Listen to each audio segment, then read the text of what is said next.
Ladies and gentlemen, welcome back to our Fab Stage. And without any further ado, I would like to introduce to you our next panel discussion, which is the menu of 2030. We do have our panelists joining us here in the panel discussion. First one, may I introduce to you Joseph Su, partner Bits as Buys. Could you please put your hands together to welcome him on the stage? Next, we do have Leong Ji, AVP Portfolio Management, ID Capital. And our third panelist, unfortunately, he's on the way, Mr. Ittipat Piradeshapan, or Kun Top, CEO and Director from Thao Gan Noi Food and Marketing Public Company Limited. He's on the way. But we don't want you to keep you waiting, so I would like to invite Miss Anix Lynch, Managing Partner Expera, who is going to be our moderator. Please put your hands together to welcome her, and let's start our session. Okay, actually we're going to have another, actually Kun Top is on the way and is finally here. So we really, Pratika. So that's our last panel, Kun Top Ittipat from Thao Gan Noi. Okay, so this is very exciting stage. We're going to have a glimpse of the future, what's the next food is going to look like. Have you ever heard that we might have to even drink like cockroach milk or cricket or all this, yucky stuff? But is it true? It might be better than that. It might be tasty than that. So we're going to hear from all our panel today. So all of you, please introduce yourself. Please introduce yourself. ผมชื่อตอมนะครับผม Can I introduce to Thai? It's okay? Yeah. Okay. ผมตอมนะครับเป็น CEO ของบริษัทเท่าแก่น้อยครับยินดีรู้จักทุกคนนะครับ So Kun Top here is a food mogul of Thailand. He's a self-made billionaire and he's exploring a lot on food future. Really great to meet you all. Yeah, hi. Good morning, everyone. So I can't speak Thai. My apologies. So I'm with ID Capital. We're based in Singapore. Just as Andrew, who spoke earlier at this stage, we're a venture capital investor in food and agriculture. So we look for disruptive technologies that looks to build a brighter future for the food and agri. We also run a program called Future Food Asia Award. So and I'm very happy to be here today. Hi everyone, my name is Joseph. I'm from Bits and Bytes. So Bits and Bytes is China's first food tech accelerator and venture capital. We were established in 2016 and started our first investment from 2017. We invest in early stage companies from seed stage all the way to Series A. We invest in companies who share the same mission with us, which is to solve the systematic challenges that we're facing along the food supply chain that covers food safety, food waste, nutrition, and consumer mindfulness. Yes, thank you very much. So yeah, big picture. What are we going to eat really in the next 10 years? คุณต๊อบคิดว่าเราจะต้องทานอะไรคะใน10 ปีข้างหน้า ก็ยังคงต้องเป็นสาหร่ายครับ พอเล่นนะครับ Still seaweed.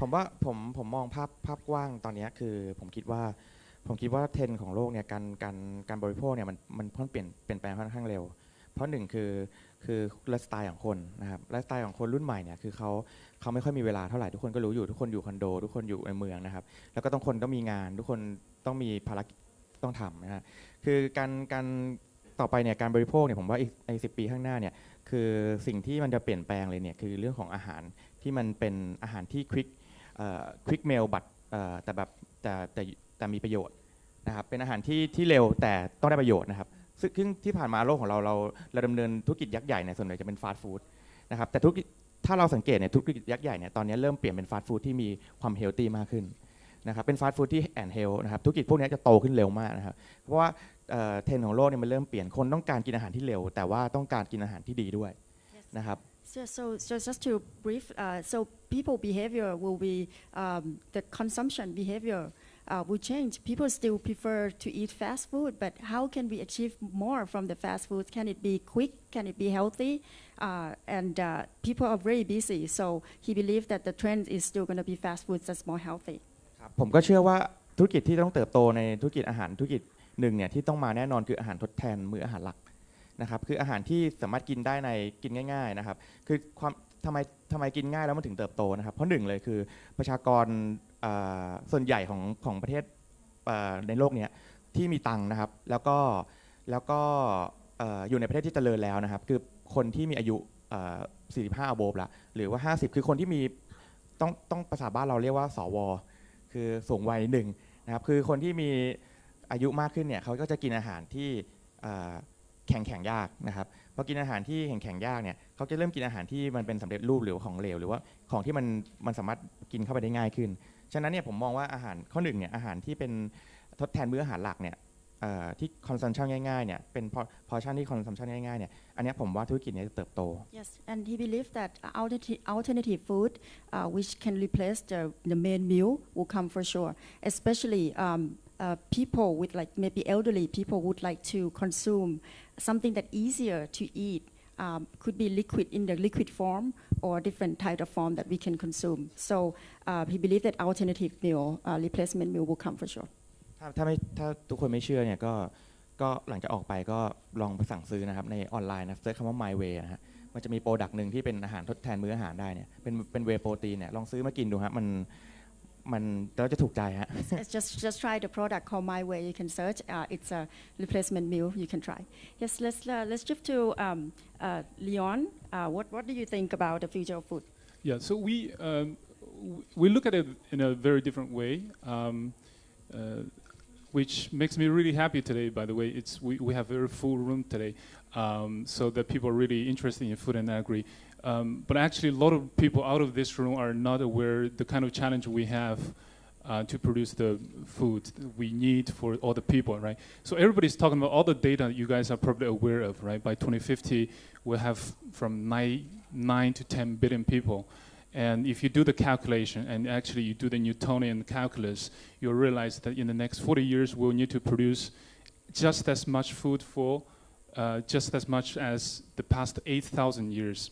So there's a lot of food we need to produce. And then obviously you guys are familiar with all the protein challenges where cows are competing with us for the grains, for the land, for the water, and everything we need for human inhabitants. So the challenge is the mere challenge just to feed everyone is actually much more difficult than we actually think. Especially if you folks live in comfortable areas, especially in Thailand, right? People talk about how do you make soil more fertile and etc. But in Thailand, you drop a seed and something just push up.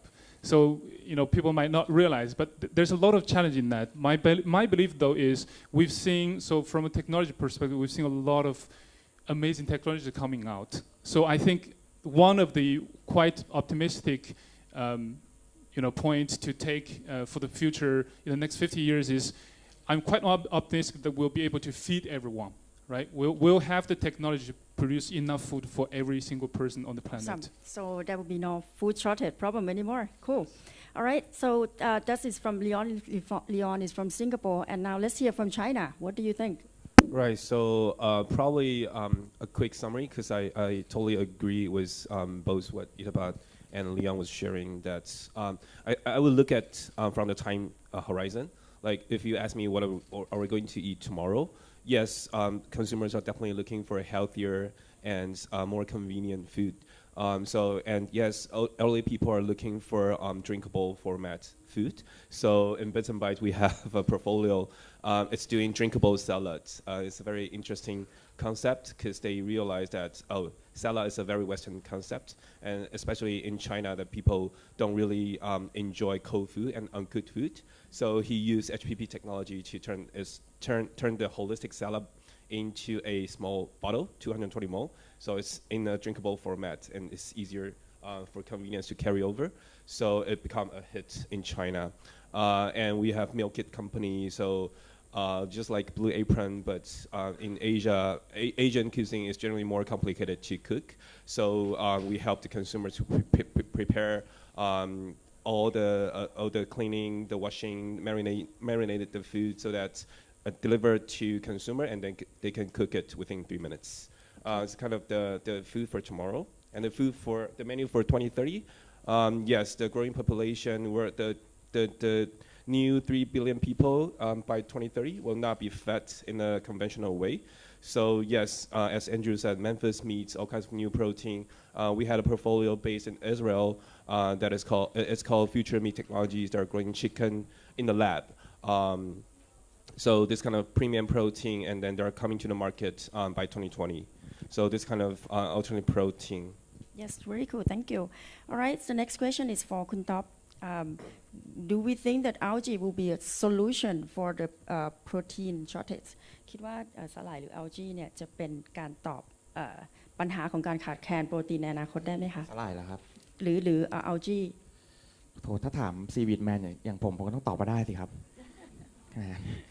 ตอบไม่ได้เท่าแก่น้อยเดี๋ยวหุ้นตกวันนี้ทำไงเนี่ยครับก็ถ้าถามผมคิดว่าอาหารที่เป็นโปรตีนดีกว่าผมพูดถึงโปรตีนภาพรวมดีกว่าคือจริงๆแล้วเนี่ยคนฝรั่งเนี่ยเขากินโปรตีนกันมานานแล้วนะครับคนต่างประเทศเนี่ยคือคนอเมริกาคนยุโรปเนี่ยเขารู้เรื่องของโปรตีนว่ามันสำคัญแค่ไหนต่อร่างกายมานานละซึ่งของเราเองเราก็รู้แต่เพียงแต่ว่าเราไม่ได้มีคนมาeducate เรามากขึ้นนะครับคืออย่างเมืองไทยเนี่ยคนเชื่อไหมครับว่าผู้หญิงเนี่ยขาดโปรตีนเนี่ยคนไทยผู้หญิงที่เห็นเนี่ยอย่างเนี่ยที่เห็นข้างหน้าเนี่ยหน้าตาน่ารักสวยๆทุกท่านเนี่ยเชื่อไหมครับว่าส่วนใหญ่เนี่ยมีการขาดโปรตีนกันนะครับผู้หญิงไทยเนี่ยขาดโปรตีนจากการที่ผมไปวิจัยมาเนี่ยผู้หญิงไทยขาดโปรตีนประมาณ 90% นะครับคือจะสังเกตว่าผู้หญิงไทยจะชอบผมร่วงนะครับผมร่วงเวลาสระผมหลุดอะไรเงี้ยหรือว่าผมอะไรเงี้ยคือพวกนี้ก็คืออาการของการขาดโปรตีนนะครับผมคิดว่าถ้าอาหารที่อนาคตหรือ10 ปี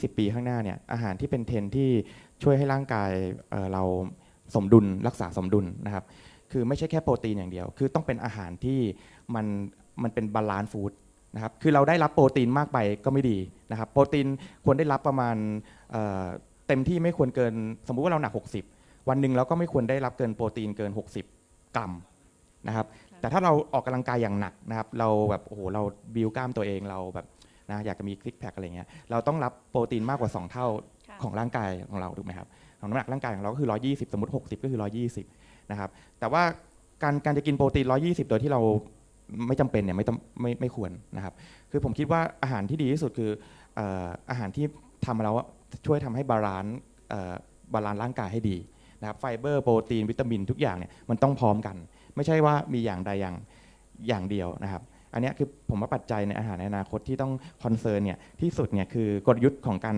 ทำอาหารเฮลตี้เนี่ยคือกลยุทธ์ก็คือว่าคุณต้องมีความรู้เรื่องของการโภชนาการที่ดีครับ Okay.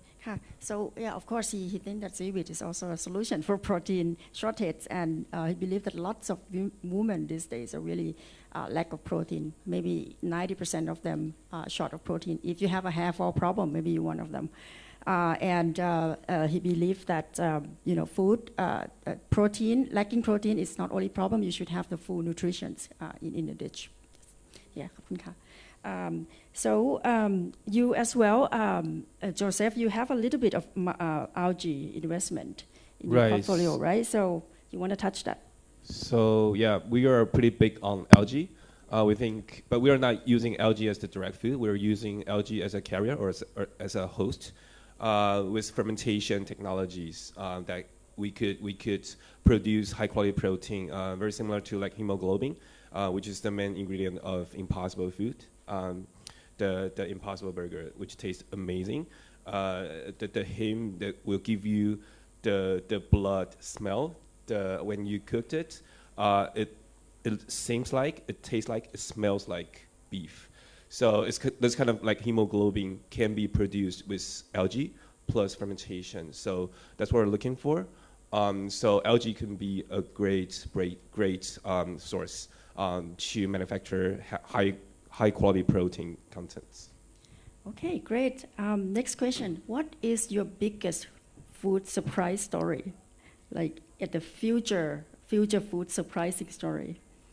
มีประสบการณ์ที่เป็นเรื่องน่าตื่นเต้นที่สุดหรือล้ำที่สุดที่เคยเจอไหมคะในการลงทุนใน future of food?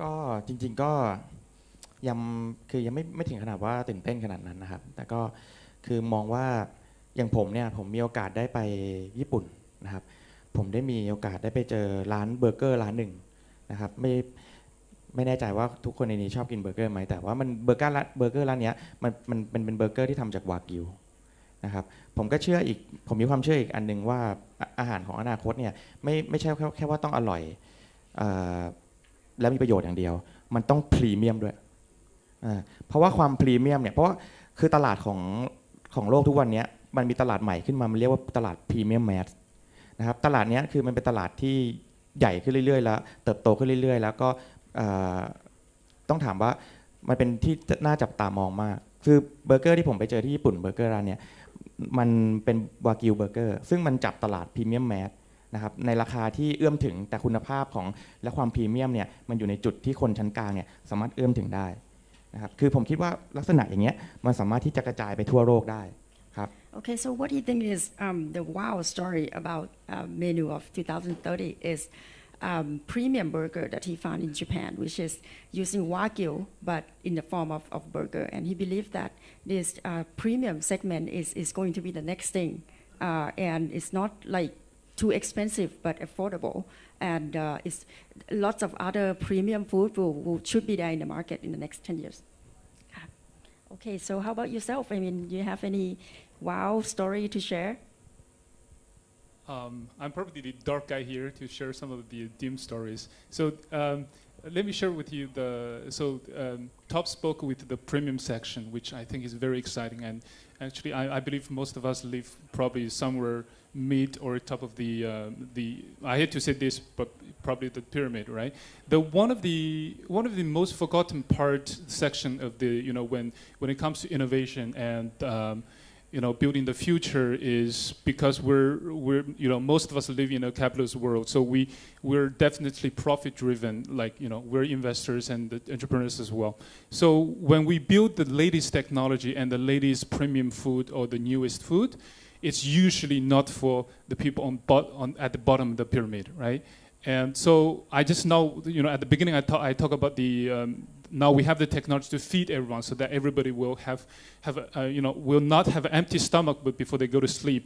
Now the next point is it's extremely hard to make to the next stage where we have everybody who are actually having enough nutrition. It's extremely hard. If you look at the tables from the UN, then you have very easily 20 to 30 nutrients that you need on a daily basis, and that's extremely hard. If you look at the data, I think in the 20th century, we lost about 75% of the cultivated crops.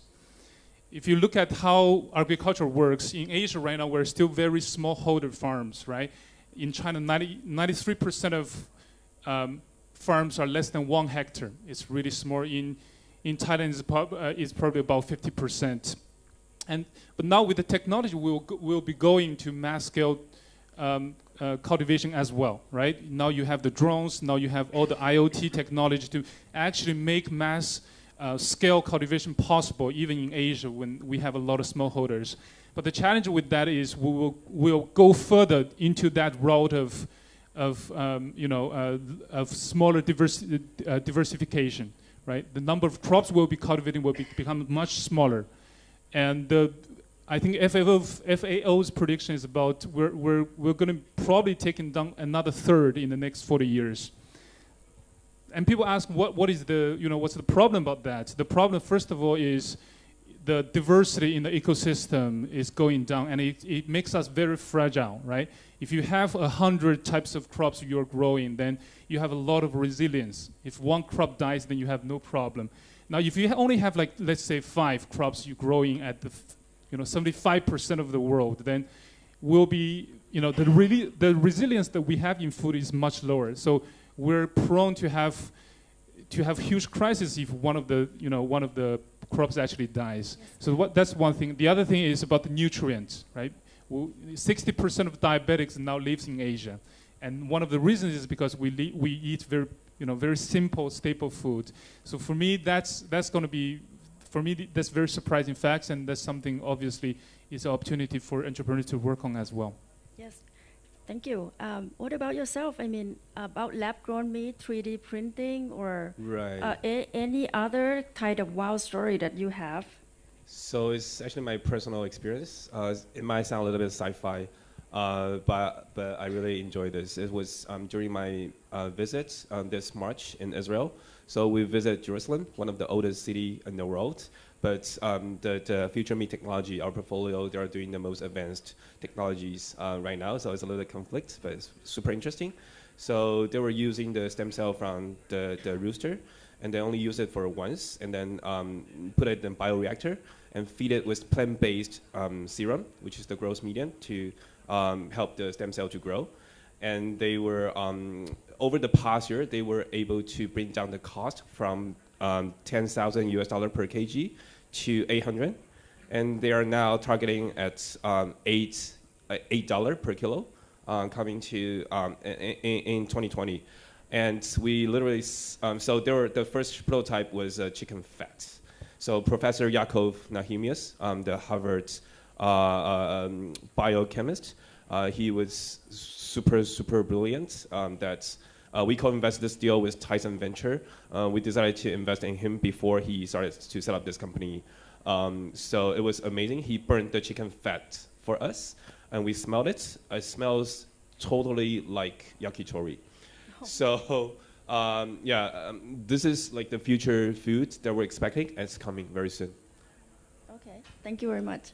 Okay, so we have 2 minutes left, and I would like to leave this to the audience. If you have any questions, please let us know. Okay, if not, I have a very funny questions for you guys. Oh, you have one. Just.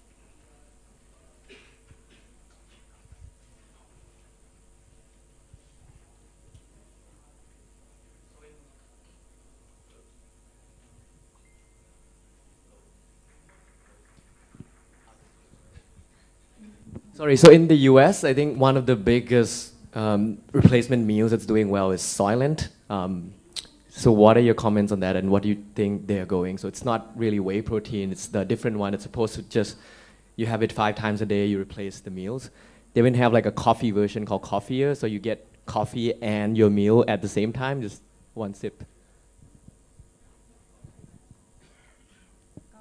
Can you take that? You think you can take that? So the meal replacement is one of the, I think one of the quite cool stuff that is going on, and I see China has quite a few new competitors coming out. In Singapore, there's a few coming out as well. The way I look at it is it will be there for a long time, and then if you look at how people work, especially when I live, I'm living in Singapore, one of the busiest cities in the world. Sometimes you just want to have your lunch sometimes you feel like having lunch is like a trouble, right? It's like you want to stay on your desk and work. So the way we look at it is you will be there for a long time, and it's definitely one of the things that's very exciting. Now, obviously, I think for everyone who's tasted it, it's not for everyone, and you would not be. I mean, the way we look at it is you'll probably not be able to have it on every single meal on every day. It's just how we're genetically wired. Most of us are genetically wired to have tasty food and diverse food. But it's definitely very exciting. Yeah. Okay, so that's it, you guys. I hope that you learn some new things and get excited about our future of food. So it looks like it's going to be quite positive and easy and tasty, and we are excited about that. So thank you so much, everybody. So for coming to Fab Stage, and looking forward to change the food system together with you. Thank you. Thank you. For this session, thank you very much, our moderator, Ms. Anix Lynch, and thank you very much, our 3 panelists, Mr. Joseph Su, Mr. Leong Ji, and Kun Itipat. Thank you very much for joining us here.